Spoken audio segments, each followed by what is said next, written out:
Yesterday, I discussed Hell House LLC 2, The Abaddon Hotel, and what I liked and what disappointed me about the film. The scares were still good, but the film revealed too much backstory at the end. Does Hell House LLC 3, Lake of Fire, fix these issues? Kinda. While it still reveals a bit too much, it does see a return to form. The story revolves around another group of horror enthusiasts that decide to make a haunted attraction at the Abaddon Hotel. Sorry, did I say a haunted attraction? I meant an immersive theater experience. That's a little ridiculous, but alright. This quote-unquote experience is called Insomnia, and it is a story based on Faust. The owner of this event is Russell Wynn, a mysterious entrepreneur of considerable wealth.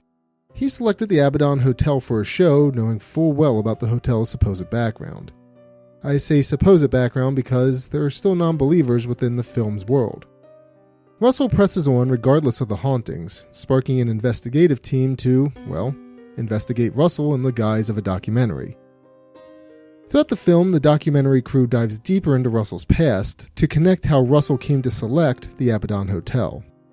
Is Russell hiding a secret, or is he innocent? I'm not telling you. Like Hell House LLC 2, I'm not spoiling this film for you. That's the overall story in a nutshell, but let's talk about the scares, whether or not the writers think higher of the viewers this time around, and my overall thoughts regarding the film.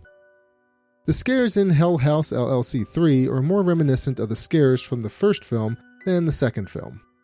What I specifically mean by this is the first film had more scares that would surprise people, minus the creepy person approaching one of the characters in his room. Whereas the second film had more screaming ghosts, so I feel like the subtlety was lost. Of course, I could be forgetting the screaming ghosts from the first film, but I feel like what I remember is mostly true. Hell House LLC 3 is honestly a mixture of both, but it's a step above the previous film. The creepy clowns are back and moving just off camera, and there's ghosts waiting to pop out at the characters. There are still screaming ghosts, as I've decided to call them, but they work a little better in this third installment. There are also hidden ghosts in this film, but the movie decides it needs to point them out to the viewers, ruining that experience a bit. Unfortunately, the movie also felt the need to explain who the ghosts were, further providing an annoying experience. For example, one of the characters from the first film was photographed staring at a character from the third film. The filmmakers felt the need to stop the story and explain who it was and what it might potentially mean. It's kind of annoying, especially if you watched all three films back to back.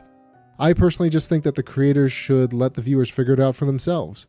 It would drive me to want to rewatch the film to figure this stuff out on my own, if they didn't stop to explain everything. This is done a few times throughout this film, and it really does break the flow. The filmmakers also decided to explain too much at the end again. Okay, I know I said I wasn't going to spoil the film, but since we're near the end of the video now, I am going to get into spoiler territory for a moment. So, you've been warned. The main antagonist of the film makes an appearance at the end and interrupts the Faust story. He explains what he intends to do to the patrons, and all hell starts to break loose. And that's actually all I'm going to say. Despite the film needing to hold the audience's hand, I still recommend you watch it. Again, I don't want to spoil everything. It's a fun experience, and it does bring the events of the previous two films to a satisfying conclusion. The scares are pretty great in this film. It's a lot of things popping up in front of characters, causing them to be scared, but it's still great.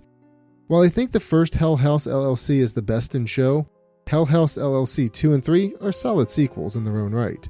I wish they'd let audience figure out the stories for themselves, but that's not enough of a deterrent to not recommend these films. They're definitely worth checking out, and I highly recommend you do.